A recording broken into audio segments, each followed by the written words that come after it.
Hello again, dreamer. Get comfy. Let the world fade away. Tonight, we travel to a forest that remembers every dream ever dreamed. Let's begin.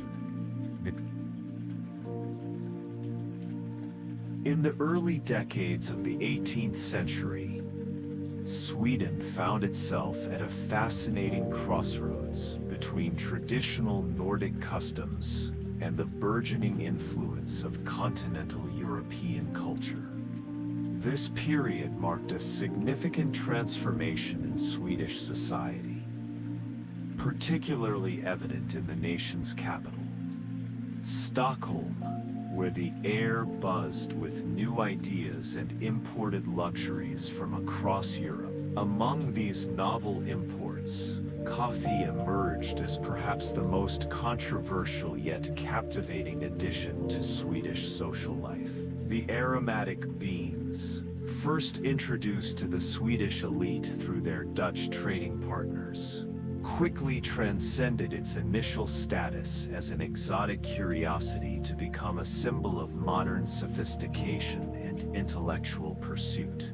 The initial reception of coffee in Sweden was anything but ordinary. As the dark elixir made its way into aristocratic circles around 1700, it carried with it an aura of exclusivity that only heightened its appeal. Wealthy merchants and nobles would gather in private chambers, sipping the bitter brew while discussing Enlightenment philosophy and political reform. These intimate gatherings gradually evolved into more formalized coffee houses, establishments that would become crucibles of intellectual exchange and social innovation. The first documented coffee house in Stockholm, established in 1720 by German immigrant Johann Gröndal, set the stage for what would become a nationwide phenomenon. What made coffee particularly fascinating to Swedes was how it challenged existing social norms and drinking traditions. Unlike the hearty ale and mead that had long been staples of Swedish social gatherings, coffee offered a different kind of conviviality. One that emphasized mental alertness over physical warmth, and intellectual engagement over mere celebration. The ritual of coffee preparation and consumption introduced a new rhythm to Swedish social life, with elaborate porcelain sets and silver coffee pots becoming symbols of refined taste and cultural sophistication. The drink's rapid spread through Swedish society was remarkable. Within just 2 decades of its introduction, coffee had moved beyond the confines of aristocratic salons to reach middle-class households and even some working-class communities. This diffusion was facilitated by Sweden's growing mercantile class, who saw in coffee not just a beverage but a statement of cosmopolitan identity and economic progress. Traders returning from voyages to Amsterdam and Hamburg brought back not only sacks of coffee beans but also tales of the vibrant coffee culture they had witnessed abroad. Yet this newfound fascination with coffee was not without its contradictions. The very qualities that made coffee appealing, its stimulating effects, its association with intellectual pursuits, and its foreign origins, also made it suspect in the eyes of traditionalists. Conservative elements within Swedish society viewed the coffee habit as a threat to national character and social order. They pointed to the drink's Islamic roots and its potential to disrupt established patterns of work and rest. Nevertheless, these concerns did little to stem the tide of coffee's popularity, setting the stage for what would become one of the most peculiar chapters in Swedish history. As coffee houses multiplied across Stockholm and other major cities, they began to serve as incubators for new ideas about society, politics, and commerce. The structured environment of these establishments, combined with the stimulating effects of caffeine, created perfect conditions for extended philosophical discussions and business negotiations. It was in these coffee-infused atmospheres that many of Sweden's future leaders and thinkers cut their intellectual teeth, engaging in debates that would shape the nation's destiny. Little did these enthusiastic coffee drinkers know that their beloved beverage would soon become the focus of intense controversy and government intervention.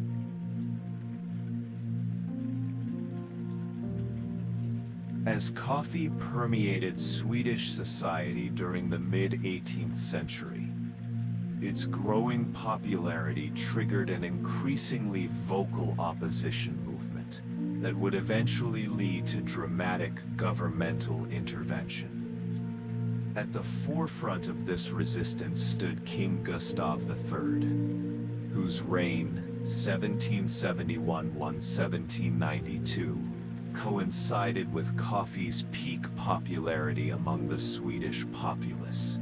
The monarch, known for his conservative views and distrust of foreign influences, viewed the widespread adoption of coffee drinking as a direct threat to both public health and national stability.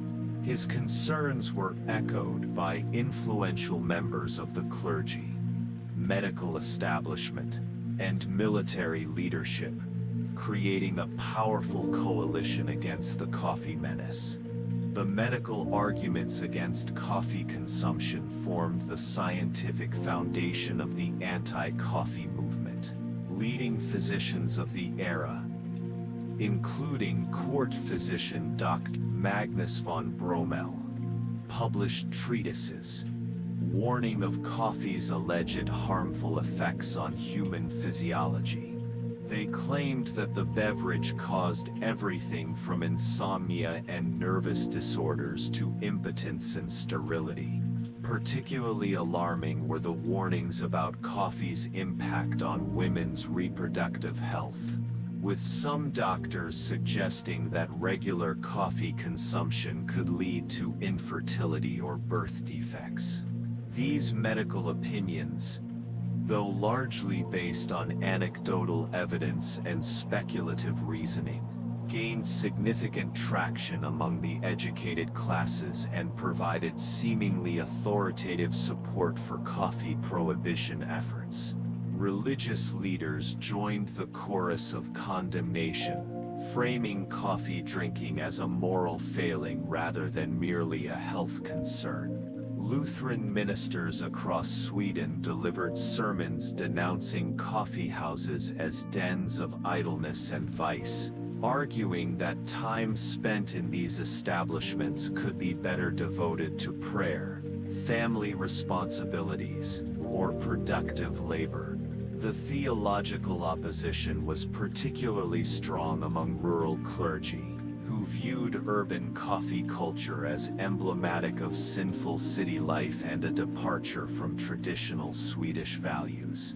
Some parish priests went so far as to refuse communion to known coffee drinkers, effectively excommunicating them from religious community life. Perhaps most significantly, military leaders expressed grave concerns about coffee's impact on national defense capabilities. Generals and naval officers reported declining performance among soldiers and sailors who consumed coffee regularly, citing reduced physical endurance and increased susceptibility to illness. During peacetime maneuvers in the 1760s, several high-profile incidents occurred where units failed to complete their exercises due to alleged coffee-related fatigue or illness. These events fueled fears that Sweden's military readiness might be compromised by the nation's growing coffee habit, adding a layer of national security concerns to the debate. Economic arguments against coffee also gained prominence, particularly among protectionist factions within the government. Critics pointed out that coffee represented a significant drain on Sweden's economy, as the country had to import all its coffee beans using valuable foreign currency. They argued that this money could be better spent supporting domestic agriculture and traditional Swedish industries.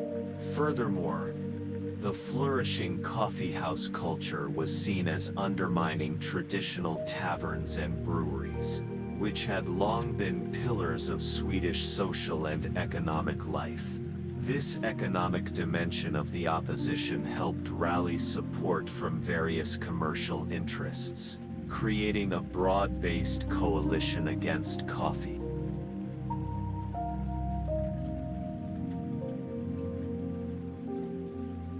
The convergence of these diverse criticisms in medical, religious, military, and economic created a perfect storm of opposition that proved impossible for coffee enthusiasts to counter effectively. Each argument reinforced the others, building a comprehensive case against coffee that resonated with different segments of Swedish society. By the late 1770s, this mounting pressure had reached such intensity that King Gustav III felt compelled to take decisive action. The stage was set for what would become one of the most extreme examples of government intervention in personal behavior in Swedish history, as the monarchy prepared to wage war not against foreign enemies, but against its own citizens' favorite beverage. On March 15, 1794, King Gustav III signed the infamous Kaffeförbudet, the official royal decree banning coffee consumption throughout Sweden. This unprecedented legislation marked the culmination of years of mounting pressure from medical authorities, religious leaders, and military advisors, transforming what had been theoretical opposition into concrete legal prohibition. The decree's implementation was swift and sweeping, establishing a comprehensive enforcement apparatus that would fundamentally alter daily life across the kingdom. Every aspect of coffee culture, from importation and sale to brewing and consumption, became subject to strict governmental control, launching what amounted to a full-scale war on the popular beverage. The ban's scope extended far beyond simply prohibiting coffee shops from serving the drink. All forms of coffee possession and consumption were criminalized, with severe penalties attached to violations. Individuals caught brewing coffee faced fines equivalent to 6 months' wages for common laborers, while repeat offenders could expect imprisonment or forced labor. The legislation mandated quarterly inspections of private homes by specially appointed coffee inspectors, who wielded broad authority to search for hidden coffee supplies or brewing equipment. Even the possession of coffee paraphernalia, grinders, pots, and specialized cups constituted a punishable offense under the new law. To enforce this ambitious prohibition, the Swedish government established the Kaffekontoret, Coffee Office, a dedicated bureaucracy tasked with overseeing compliance across the realm. This agency employed hundreds of officials, including professional snitches known as kaffespioner, who infiltrated social gatherings and monitored suspicious activity. The Kaffekontoret maintained detailed records of suspected coffee drinkers and operated a network of informants throughout urban centers and rural communities alike. Particularly effective were the port inspectors stationed at key entry points along Sweden's extensive coastline, who successfully intercepted and confiscated thousands of pounds of smuggled coffee beans annually. The social ramifications of the ban quickly became apparent as coffee culture went underground. Secret coffee parties emerged in private homes, with hosts devising ingenious methods to conceal their illegal activities. Some families constructed false walls in their kitchens to hide coffee-making equipment, while others developed code words and signals to warn of approaching inspectors. The most elaborate operations involved complex underground networks that smuggled coffee from neighboring countries, with prices reaching astronomical levels, reportedly exceeding 20 times the pre-ban cost by the early 1790s. Despite these risks, demand remained remarkably resilient, demonstrating the depth of Swedish attachment to their forbidden beverage.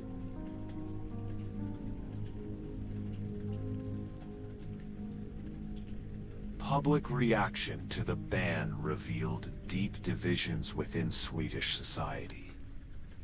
While some conservative elements welcomed the prohibition as necessary for national health and morality, the majority of citizens viewed it as an intolerable infringement on personal freedom. Particularly vocal were members of the emerging middle class, who saw their cherished coffee rituals as symbols of modernity and social progress.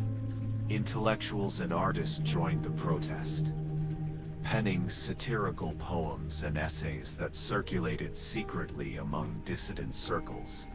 One anonymous pamphlet, "The Martyrdom of the Coffee Pot," cleverly compared the prohibition to religious persecution, drawing parallels between persecuted Christians and persecuted coffee drinkers. The ban's impact extended beyond individual consumers to fundamentally reshape Swedish social structures. Traditional coffee houses, once vibrant centers of intellectual exchange, either closed their doors or transformed into tea houses and ale houses. Business transactions that had previously taken place over coffee were forced to adapt to new circumstances, often relocating to less formal settings. Social gatherings became more cautious affairs, with hosts carefully vetting guests before revealing any incriminating coffee preferences. This climate of suspicion and secrecy fundamentally altered the texture of Swedish social life, replacing open conviviality with calculated risk assessment. Despite the government's best efforts, the prohibition proved extraordinarily difficult to enforce completely. Corruption within the cafekontor became rampant, with inspectors often accepting bribes to overlook violations or actively participating in smuggling operations. In some regions, particularly remote rural areas, local officials turned a blind eye to coffee consumption, preferring to maintain good relations with their constituents rather than strictly enforcing unpopular laws. This patchwork enforcement created a situation where the ban's impact varied dramatically across different parts of the country, with some areas maintaining relatively open coffee culture while others remained tightly controlled. The psychological toll of living under constant surveillance manifested in various ways throughout Swedish society. Citizens developed elaborate rituals of plausible deniability, keeping decoy tea leaves readily available while hiding their real coffee stash. Social invitations began to include subtle codes indicating whether coffee would be served, with phrases like the brown service becoming widely recognized euphemisms. Even language evolved to accommodate the new reality, with words related to coffee developing secondary meanings that could be used safely in conversation.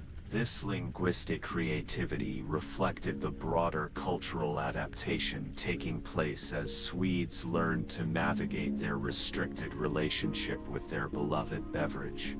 As the prohibition entered its second decade, signs of strain became increasingly evident within the enforcement apparatus.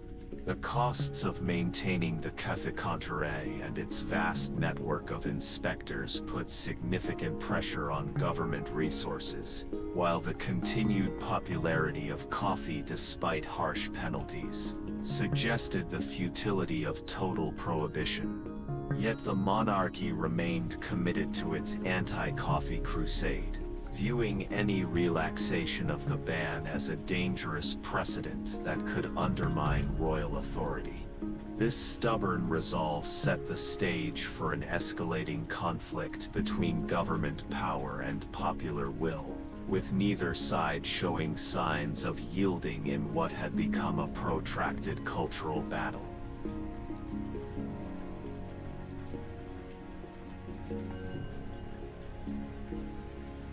As the coffee prohibition entered its second decade, a sophisticated underground resistance movement emerged, transforming what had begun as isolated acts of defiance into a coordinated campaign of civil disobedience. At the heart of this movement were secret societies, like Den Bruna Sällskapet, the Brown Society, and Kaffekretsen, the Coffee Circle, which operated clandestine networks spanning from Stockholm's narrow alleys to remote rural communities. These organizations developed elaborate systems of communication and mutual support that allowed coffee culture to survive and even thrive despite the ever-watchful eyes of the café-comptoir's inspectors. The resistance's most impressive achievement was the creation of an extensive smuggling network that rivaled legitimate trade routes in complexity and efficiency. Smugglers, known colloquially as Kaffik smuggler, employed ingenious methods to transport coffee across Sweden's borders. Boats painted black sailed along the coast at night, their holds filled with carefully concealed coffee sacks. Inland, horse-drawn carts modified with false bottoms carried precious cargo through forest paths and mountain passes. Particularly daring smugglers even utilized hollow tree trunks and underground tunnels to move coffee undetected. The success of these operations was remarkable. By 1805, estimates suggested that nearly 60% of all coffee consumed in Sweden arrived through illegal channels. Urban centers became hotbeds of organized resistance, with entire neighborhoods collaborating to protect their coffee culture. In Stockholm's Old Town, residents developed a sophisticated warning system using church bells and laundry signals to alert neighbors of approaching inspectors. Apartment buildings often featured shared coffee rooms accessible through secret passages, allowing multiple families to share both the risk and reward of illegal brewing. Similar arrangements existed in Gothenburg and Malmö, where dock workers and merchants coordinated their efforts to ensure steady supplies of smuggled beans, while providing safe havens for underground coffee gatherings. The role of women in the resistance movement proved particularly crucial and often underestimated by authorities. Housewives and widows, traditionally responsible for household management, became expert at concealing coffee operations within domestic spaces. They developed innovative techniques for disguising coffee's distinctive aroma, using strong spices and herbs to mask the telltale scent during brewing. Many women also acted as couriers, transporting small quantities of coffee hidden in market baskets or children's clothing. The effectiveness of these female operatives demonstrated how deeply coffee culture had penetrated everyday life, transcending gender boundaries in the struggle against prohibition. Professional guilds and merchant associations quietly supported the resistance movement, recognizing that the coffee ban threatened their economic interests as much as their personal preferences. Bakeries and confectioners, whose businesses had flourished alongside coffee culture, began incorporating coffee substitutes into their recipes while secretly maintaining small stockpiles of the real thing for trusted customers. Printers and booksellers, many of whom had benefited from coffee-fueled intellectual exchanges, distributed coded messages and meeting notices through their publications. This institutional support provided the underground movement with crucial resources and legitimacy.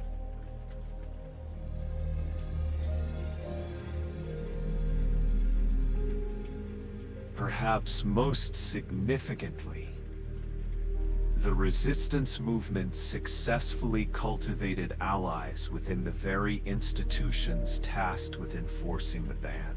Corrupt officials, disillusioned inspectors, and sympathetic members of the clergy formed a shadow network that actively worked to undermine prohibition efforts.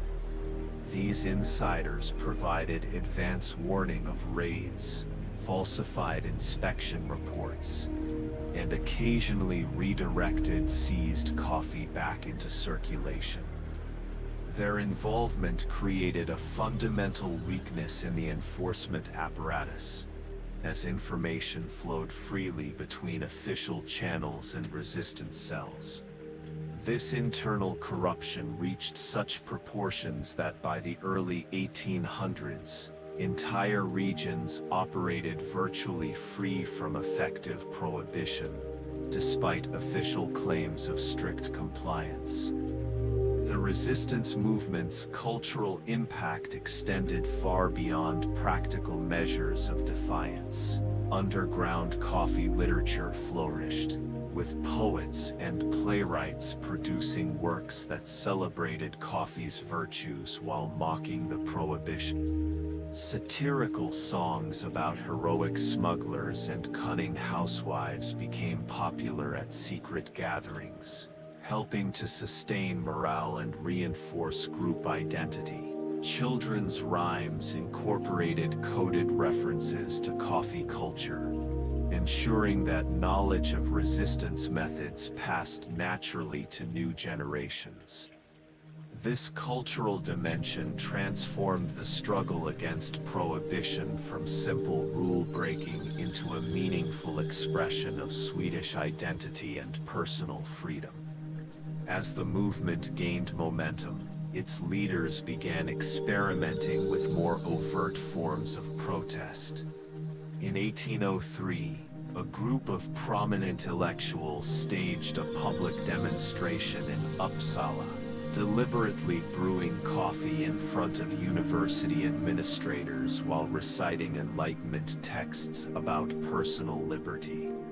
Though swiftly suppressed, this act of defiance inspired similar protests in other academic centers.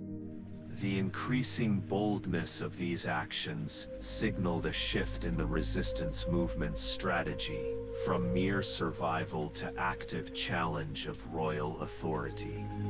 The monarchy's response to these developments would ultimately prove pivotal in determining the prohibition's fate, as the conflict escalated from administrative enforcement to constitutional crisis.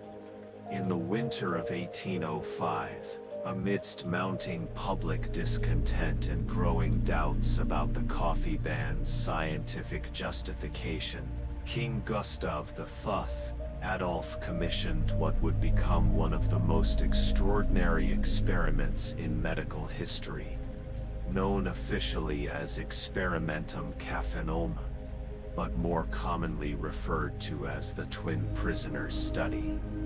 This unprecedented investigation sought to definitively prove the alleged dangers of coffee consumption.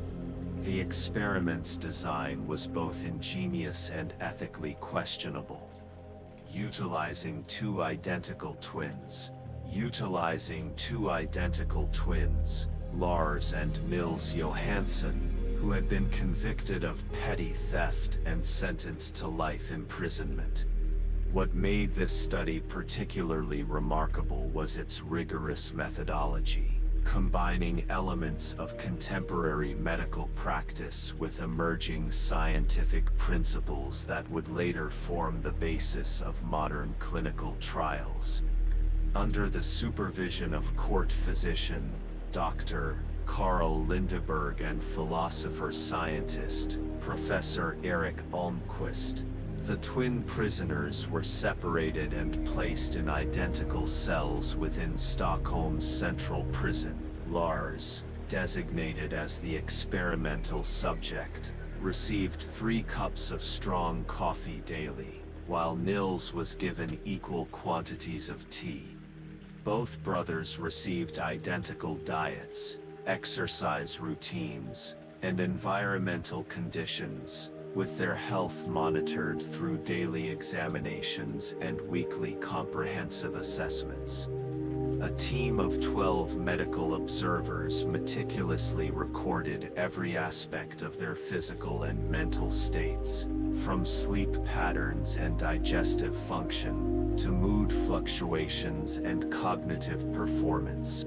The study's duration was set at 5 years, reflecting the belief that chronic effects would require extended observation to manifest fully.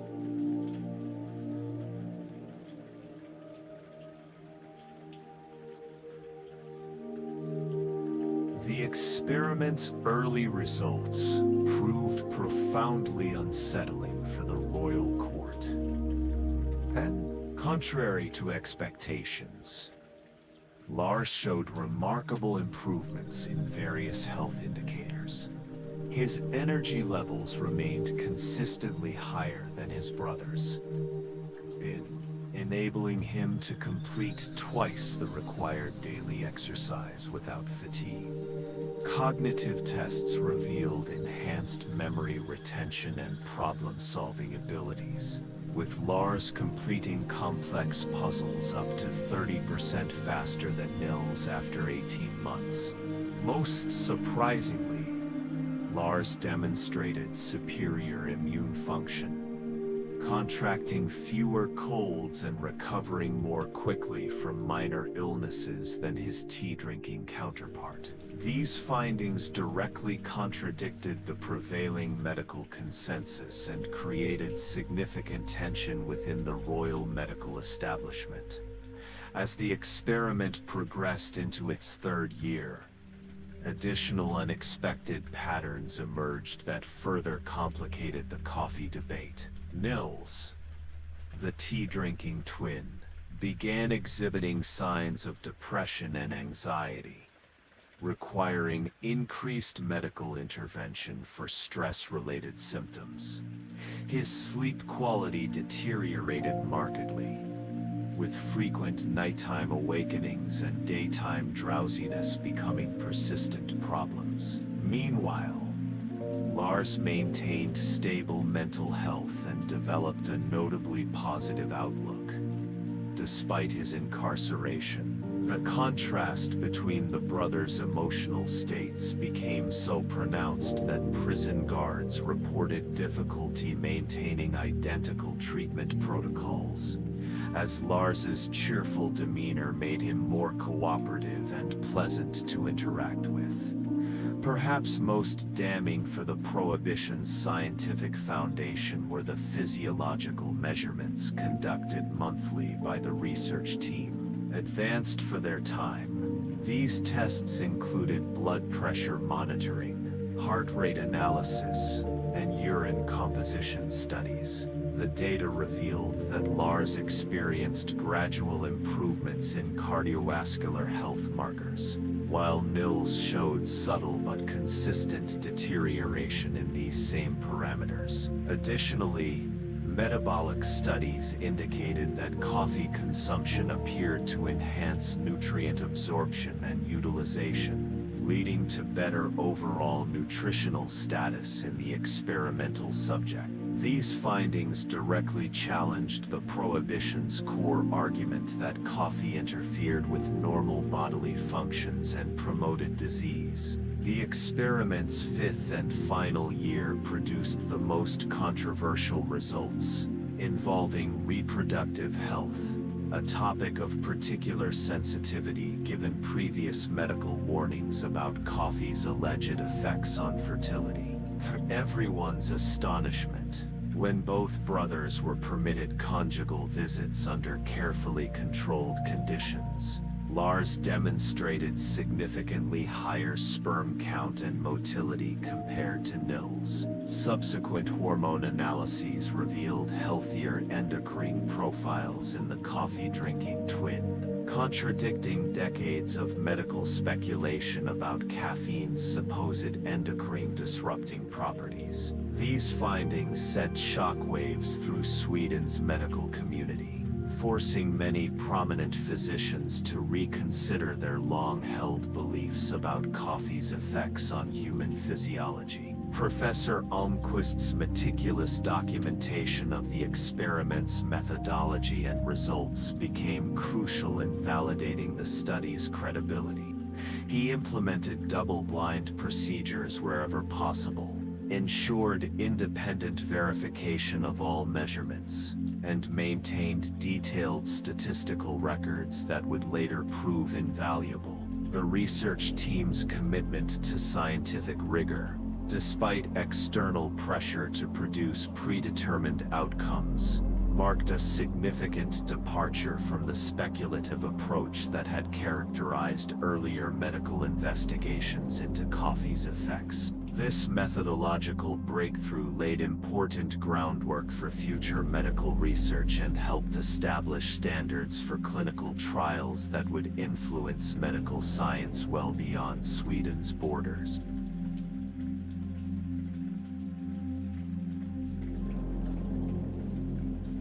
As the experiment concluded in 1810, its implications extended far beyond the immediate question of coffee's health effects. The comprehensive nature of the findings challenged fundamental assumptions about nutrition, stimulants, and human physiology that had shaped medical practice for generations. More importantly, the study's transparent methodology and irrefutable results created an unprecedented crisis of authority within Sweden's medical and political establishments. The contradiction between these scientific findings and the continued enforcement of the coffee ban exposed the prohibition's true nature, not as a public health measure, but as an exercise of arbitrary royal power justified by pseudo-scientific claims. This realization would prove instrumental in catalyzing the final push for reform and eventual repeal of the hated legislation. The formal repeal of Sweden's coffee prohibition on June 15, 1822 marked more than just the end of a 70-year experiment in state control. It signaled a profound transformation in Swedish society's relationship with personal freedom and governmental authority. The legislative process leading to this momentous decision revealed deep cracks in the foundations of absolute monarchy, as members of the Riksdag increasingly questioned the wisdom of maintaining laws that clearly contradicted both scientific evidence and popular will.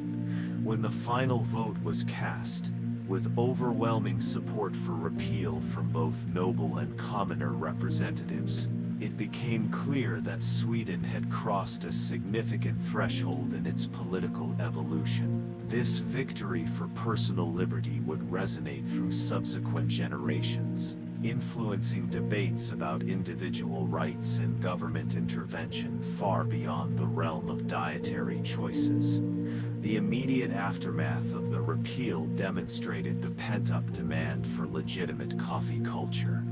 Within weeks, over 300 coffee houses opened across Stockholm alone, many occupying spaces that had secretly served illegal coffee throughout the Prohibition years.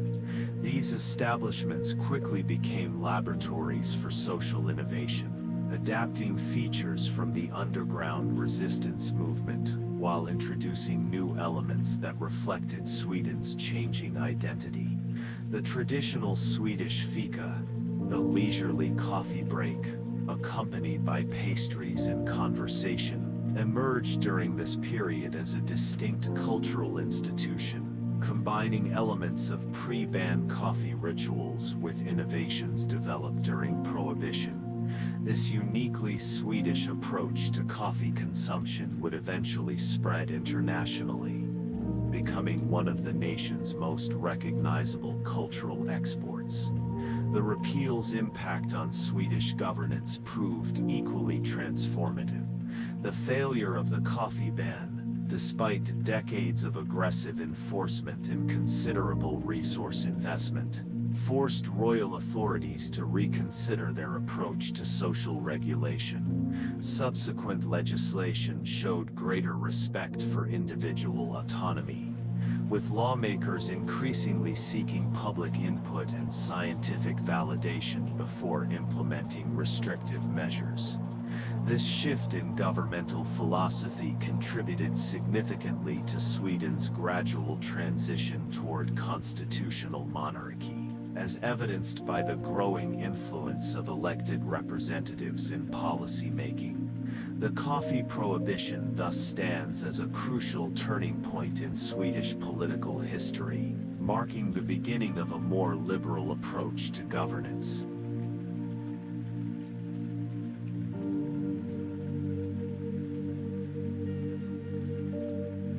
Scientifically, the legacy of the coffee prohibition paradoxically accelerated medical progress in Sweden. Accelerated medical progress in Sweden. The rigorous methodology developed during the twin prisoners' study established new standards for medical research that attracted international attention. Swedish universities became pioneers in evidence-based medicine, with their graduates spreading these principles across Europe. The experience of challenging and ultimately disproving long-held medical dogma about coffee instilled a healthy skepticism toward conventional wisdom in Swedish medical circles, fostering an environment where scientific inquiry could flourish unencumbered by traditional prejudices. This intellectual liberation contributed significantly to Sweden's emergence as a center for medical innovation in the late 19th and early 20th centuries. Socially, the post-Prohibition period witnessed a remarkable flowering of civil society institutions built around coffee culture. Women, who had played crucial roles in the resistance movement, found new opportunities for social and economic participation through coffee-related enterprises. The proliferation of coffee houses created spaces where ideas could be exchanged freely, contributing to Sweden's growing reputation as a hub of intellectual activity. Literary salons, political discussion groups, and artistic circles flourished in these environments, laying the groundwork for Sweden's later emergence as a leader in social democracy and cultural innovation. The coffee house became, in essence, a training ground for participatory democracy. Perhaps most significantly, The coffee prohibition's failure taught Swedes valuable lessons about the limits of state power and the resilience of cultural practices. The experience demonstrated that attempts to suppress deeply rooted social customs through authoritarian means often produced unintended consequences that undermined the very objectives they sought to achieve. This understanding informed Sweden's approach to social reform in subsequent decades, favoring persuasion and education over coercion. The country's later success in implementing progressive policies on issues ranging from public health to social welfare can be traced, in part, to the cautionary tale of the coffee ban. Today, Sweden stands as one of the world's most coffee-loving nations, with per capita consumption consistently ranking among the highest globally. This enthusiasm extends far beyond mere consumption habits,